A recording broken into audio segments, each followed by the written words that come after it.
Picture this. In just a span of 3 years, the global car industry witnessed a disruption unlike anything seen in the past century. We're talking absolute giants of the industry taking massive hits. Mercedes-Benz saw profits drop by 28%, Porsche fell by a massive 92%, and Volkswagen has literally been forced into massive layoffs. The force behind this earthquake? A Chinese company that barely even existed a decade ago, BYD. Welcome to this explainer. Let's kick things off with a pretty wild contrast. Years ago, BYD's cars were, well, so basic that tech visionaries like Elon Musk openly laughed at them in interviews. Seriously, he mocked them. But oh, how the tables have turned. That exact same company has not only forced legacy automakers into massive profit losses, but their battery tech got so ridiculously good that Tesla, yes, Tesla, actually started buying BYD batteries to put in their own cars. Talk about a plot twist. And just to put their dominance into perspective, BYD actually surpassed Tesla, raking in a staggering $110 billion in revenue. They are, for all intents and purposes, the new kings of the EV market. But, and this is a big but, as we're going to unpack in today's analysis, this hypergrowth empire might be hiding a pretty dark side that's only just now coming to light. So let's start at the beginning. Part 1, the $1.50 weekly empire. To really grasp what BYD is, you've got to understand the absolutely unbelievable survival story of its founder, Wang Chuanfu. Born in China in 1966 to a desperately poor family, Wang was orphaned as a teenager. His siblings literally sacrificed everything for him. His sisters married early just to reduce the number of mouths to feed. His brother dropped out of school to work. All of this just to save 10 yuan. That's about $1.50 a week for Wang's education. Just think about that for a second. A multi-billion-dollar, world-dominating empire built on a foundation of $1.50 a week. Which brings us to part 2, disrupting the battery market. So Wang takes that hard-earned education, borrows some cash from a wealthy cousin, and decides to take on massive, highly automated giants like Sony and Panasonic. But here's the catch. Wang couldn't afford a single robotic arm. So what did he do? He leaned hard into China's massive labor advantage. While a Japanese factory worker cost around $1,900 a month, a Chinese worker cost us $240. That's almost an 80% discount on labor. It's an absolutely massive edge. But hang on, relying heavily on human labor presented a huge roadblock. Making battery cells requires ultra-clean, tightly controlled environments. Literally a couple of dust particles can make a whole batch of batteries explode. The big players were dropping millions on warehouse-sized clean rooms. So how on earth does a broke startup pull this off without the cash? Well, this is where Wang's engineering pragmatism shines. Instead of building massive clean rooms, BYD simply built small, sealed, pressurized glass boxes right on the workbenches. Workers just stuck their hands into these boxes to assemble the cells. This glass box innovation was a total game changer. It proved you could use out-of-the-box thinking to undercut million-dollar machinery, letting them scale up like crazy without heavy capital expenses. All right, let's move into part 3, becoming the EV king. Wang knew the battery market was just a stepping stone, so he makes this shocking pivot into automobiles. In 2003, he buys a struggling auto company. And get this, he didn't even have a driver's license at the time. Fast forward to the 2008 Detroit Auto Show, and it was a complete disaster. Journalists brutally mocked them. The doors barely locked, the English on their flyers was wrong, it was bad.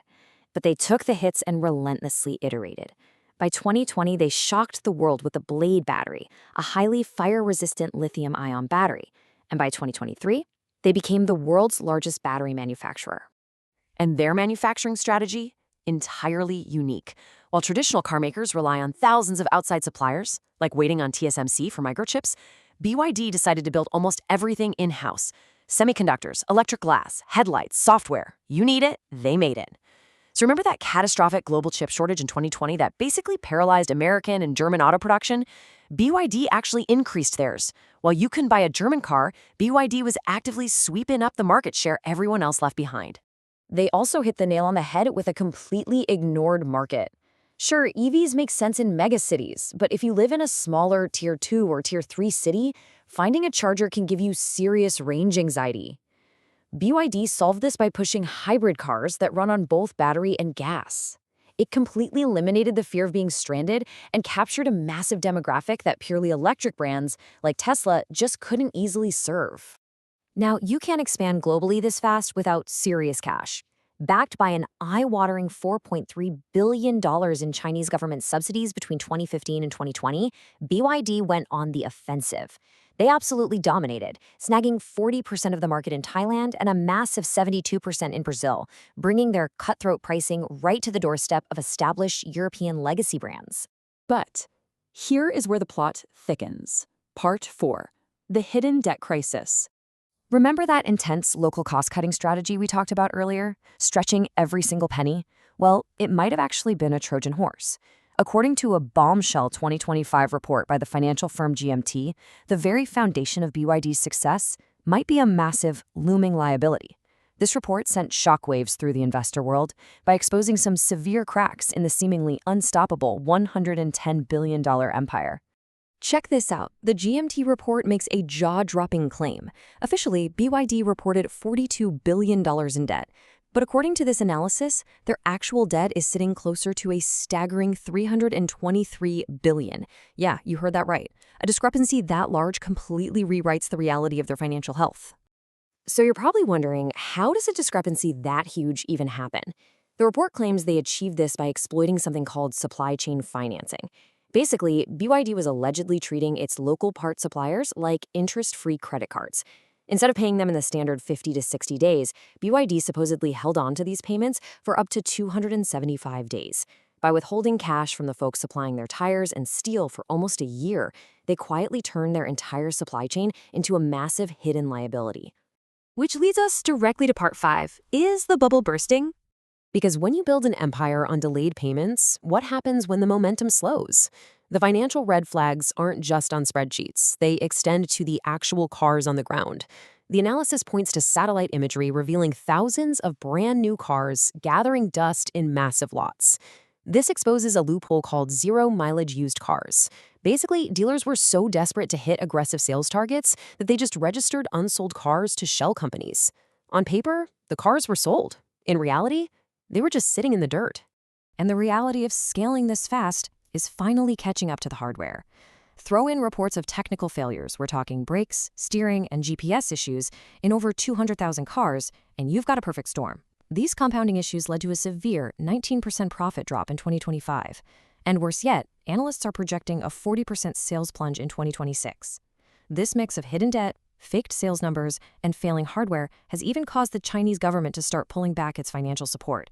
If you want to know what the future of the global car market looks like, this is a massive warning sign. So, based on the source material we've unpacked today, it leaves us with one highly provocative thought. Is BYD the ultimate testament to brilliant engineering, gritty survival, and unmatched out-of-the-box thinking? Or is it just a debt-fueled illusion, a massive bubble built on hidden liabilities just waiting to burst?